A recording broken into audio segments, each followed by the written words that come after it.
What would be your suggestions post surf or post gym? Yeah, that's another great one. So I actually think in this instance, there are also principles that we can, or check boxes. So again, we've got rehydration. So anything that we lose in terms of fluid through sweating or exercise, which we won't really realize because we're immersed in water, Mm, we want to replace that. And that basically is, we can look at urine color as the main marker. yeah, Um, if we want to get technical, we can weigh ourselves before and after a surf and kind of get an idea of how much fluid we've actually lost. And then we want to consume 1.5 times that. So if you lose a kilo in your surf, you want to consume 1.5 liters slowly. But mm, that's like a little bit like more high level shit. yeah. Sorry for No, swearing. no, no, no, like, to the um, point. It's good, Frank. yeah, Yeah, that's a yeah. lot of So fluid that, 100. that people probably don't actually realise that they would lose. I would imagine that would Yeah. change up depending on like the warmth of the water and Yeah. environment that they're in. Oh yeah. It's going to be a lot different Yeah. here in New Zealand. Now we're going into winter. You're in your 3-2 Yeah. wetties compared to where you are in the tropics. So Yeah. I'd imagine someone would over there would be want to be consuming a lot more water pre and post surf. Yeah. There's a lot of water going in, and electrolytes as well. So your salts and your whatnot. So we got the Bakari sweat, which is like Indonesian unflavored sports drink. It's amazing.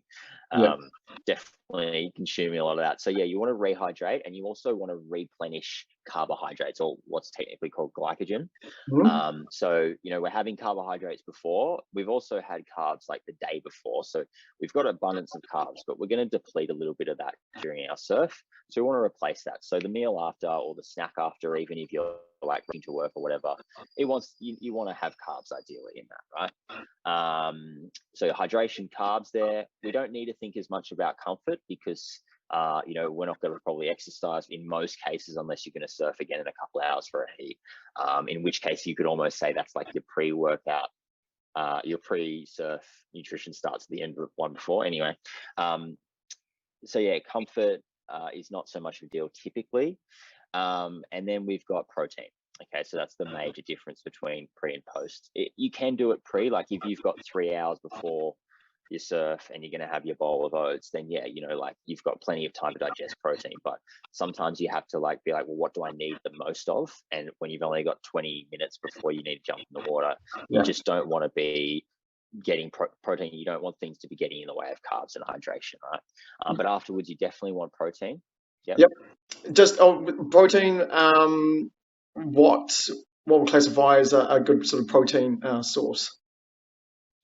Yeah, so honestly, it could be just about anything. People will tell you that, oh, animal protein is far superior. And like this is true to a degree, but for most people, it's probably not worth worrying about like the difference. So if you're vegan and you prefer to have like, a vegan protein powder in your oats compared to a whey protein powder, which is milk based, it's for most people, it's not worth worrying about. But typically, you will say an animal protein, particularly dairy source, is going to be ideal. So, if you've gone for your early morning surf, say we'll use our early morning surf example, Mm, you might have a big bowl of oats with, some fruit because we want to get some. Now, we don't need to consider comfort, so it's an opportunity to get the quote unquote health stuff in there, yeah. because that's extra fiber and that's going to impede the rate of digestion or impair it. But that's okay because you've had your surf and you're just chilling at the office now, right? Um, so big bowl of oats with protein powder mixed in and your fruit and maybe some peanut butter or something would be pretty appropriate because you've got, so in that meal, you've got your carbs, you got your protein, and then if you're having your fluid with that, then obviously you're rehydrating.